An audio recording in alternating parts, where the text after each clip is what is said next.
Hello, my name is Alicia K Ng. I'm a consultant with The Trend is Blue. Today we'll be talking about cycling and carbon emissions. When most people think of bicycles and their impact on the environment, they think mainly about how much it saves in carbon emissions. However, this is not a zero sum. When you take into account the life cycle of a bicycle, bicycles are not completely emissions-free due to their production and manufacture. However, bicycles are generally seen as ZEV, otherwise known as zero emissions vehicle, and have a carbon footprint that is substantially lower compared to other common forms of transport. The bicycle is also the greenest vehicle possible to own. How does the bicycle compare to other modes of transport? Findings from a report done by the European Cyclist Federation found that in a life cycle assessment of the car, bus, and bicycle, the car had 271 grams of CO2 emissions per passenger kilometer, whereas the bus only had 101 grams, half that of the car. Meanwhile, the bicycle was found to only have 21 grams, 10 times less than a car. The huge disparity is linked to the use of fossil fuels, which is the main source of anthropogenic carbon dioxide emissions. Transport is a major influence on climate change because of its greenhouse gas contribution.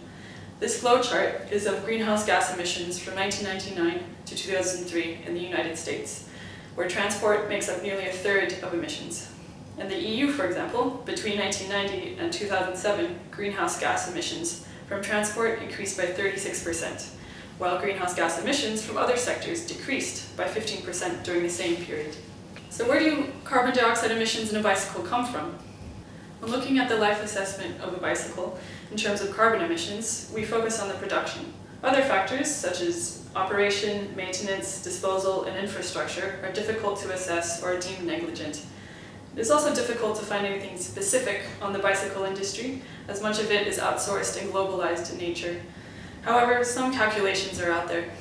A recent MIT report calculated that manufacturing an average bicycle results in the emission of approximately 530 pounds of greenhouse gases. Another calculation came up with a total carbon footprint of 1 ton of carbon dioxide equivalents for every $1,000 of manufacturing cost. From these two estimates, this would produce a bike that costs $265 to build, well within the range of manufacturing costs for a wide variety of bicycles on the market. To dig a bit deeper, so to speak, much of the carbon emissions created in the production of a bicycle are due to the extraction of minerals and the production of materials, such as steel, aluminium, and carbon fiber. The steel sector, for example, is one of the most significant contributors to greenhouse gas emissions of all industry sectors in the United States, second only to petroleum refining. Steel production's most harmful emissions are VOCs, nitrous oxides, and fine particles, as well as carbon dioxide emissions.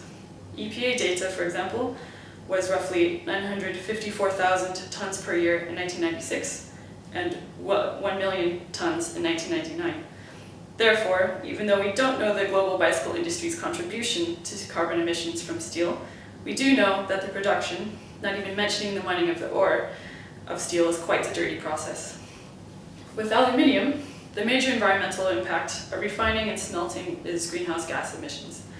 These gases result from both the electrical consumption of smelters and the byproducts of processing. The greenhouse gases resulting from primary production include perfluorocarbons, polycyclic aromatic hydrocarbon, fluoride, sulfur dioxide, and carbon dioxide. Carbon fiber also has a relatively high environmental impact, closely linked to energy demand during its manufacture.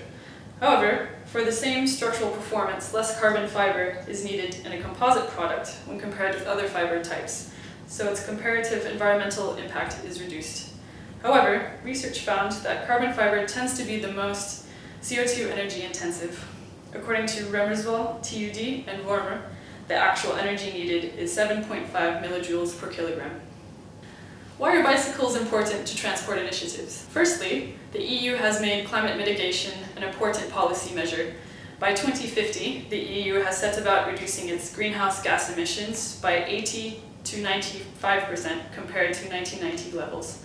However, transport remains a challenge, as mentioned earlier. Despite the increase in greenhouse gas transport emissions, the EU will have to reduce emissions in the transport sector by an estimated 60%.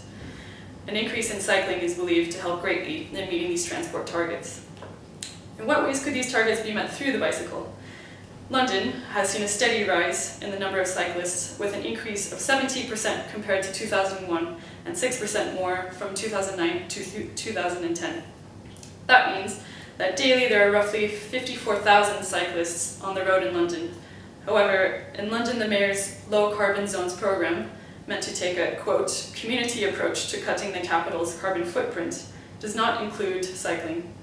Instead, cycling's revolution is stated in the Mayor's transport strategy.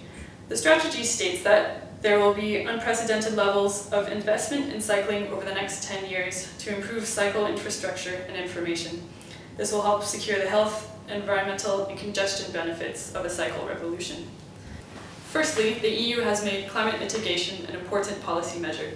By 2050, the EU has set about reducing its greenhouse gas emissions by 80 to 95% compared to 1990 levels. However, transport remains a challenge, as mentioned earlier.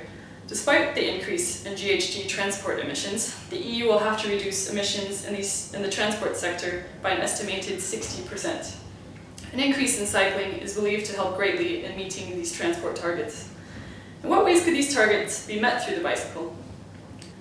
London has seen a steady rise in the number of cyclists, with an increase of 70% compared to 2001 and 6% more in 2010 than 2009.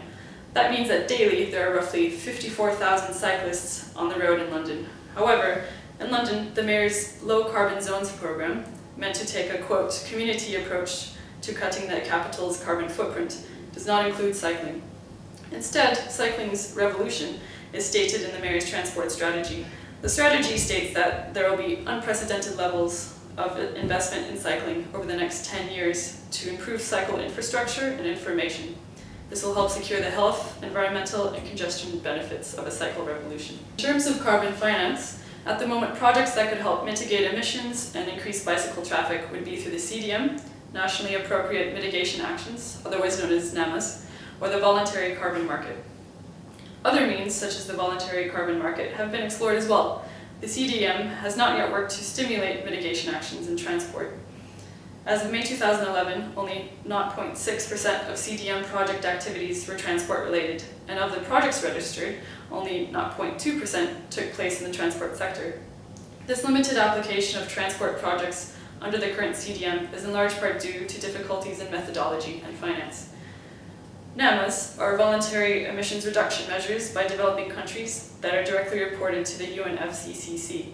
The Partnership on Sustainable Low Carbon Transport is a proponent for NAMAs in transport policy since in developed and developing countries, quote, only a long-term strategy and planning will result in conditions that make people to choose for walking and cycling instead of a car or motorized two-wheeler. Again, finance here is an issue. However, the partnership pushes for pilot NAMAs and to release the long-term cost benefits of building sustainable low-carbon transport. The voluntary carbon market has recently been explored as a means as well. A methodology is currently under development for determining GHG emission reductions through bicycle sharing projects. Many cities in developing countries, such as Cape Town, Delhi, and Rio de Janeiro, have made cycling and cycling infrastructure a transport initiative. For example, in Delhi, all new transport policies must include cycling and pedestrian facilities. This is headed by the National Ministry of Urban Development and partially funded by low-carbon funding. In Turkey as well, the cities of Sakarya and Antalya both were able to develop a cycling inclusive transport policy through the Dutch group Interface for Cycling Enterprise. Implementation of the pilot cycling routes began in 2011. It is hoped that these cities and others in the developed world may be able to catalyze their cycling initiatives further as fully accredited NAMA projects. Thank you for listening. You can follow us on Facebook and Twitter. I'm Alicia from The Trend is Blue.